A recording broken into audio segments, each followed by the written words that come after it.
Hi, it's Congressman Jason Crow. Thank you to the League of Women Voters Colorado for inviting me to talk with you all today.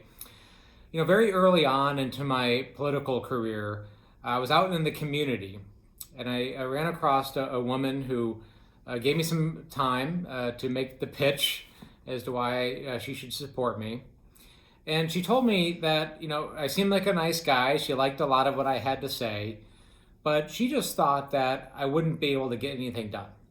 That regardless of my intentions, regardless of what I wanted to do, that I wasn't able to break through the system because it was too corrupt. The odds were too stacked against any one person, and that she just thought that I would be like the same, like everybody else. That interaction actually had a huge impact on me because I got to think about the apathy, the disenchantment that lady had. Here she was just trying to raise a family, buy a home, send her kids to college, and she thought that the system would never serve her. And I've thought about that woman a lot over the last couple of years and what has led to that and how broken and dysfunctional our system is. So, whether your issue is climate change, gun violence, education, healthcare, so many of these other pressing issues, immigration reform, racial justice reform, so much of this comes down to the structural challenges to our democracy. These barriers that have been put in place that prevent our democracy, our electoral system, from giving people the representation that they deserve and that they should have and that our country needs. So we think about those different barriers, one of which is gerrymandering, people drawing districts, politicians choosing their voters instead of voters choosing their politicians. Another is the impact of dark money, this flow of dark, unaccountable money into our election system. And yet another is ethics reform, this idea that there's a revolving door between elected officials and lobbying firms. And sometimes elected officials are more concerned with the job that they're going to get after elected office, and that's what they're thinking about when they cast a vote.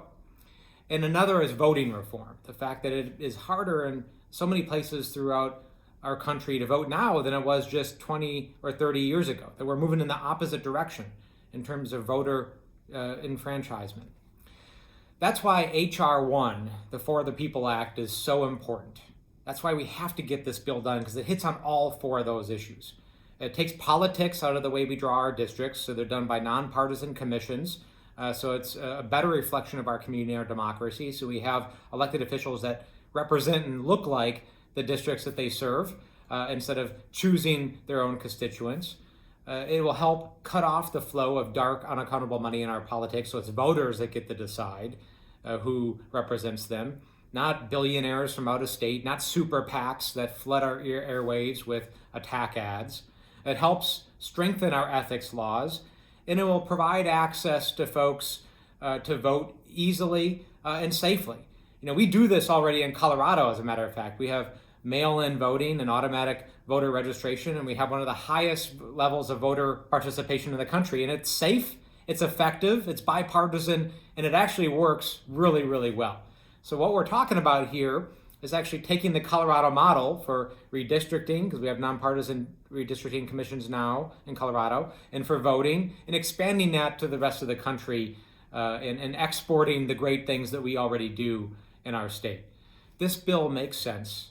I'm incredibly proud to support it, and I hope you will join me in supporting it and advocating for others to do the same, because that's what we have to do to have the democracy that we deserve, and to start doing the big things again on all of these policy issues and all of these crises that our country faces, because our democracy and our country deserve nothing less.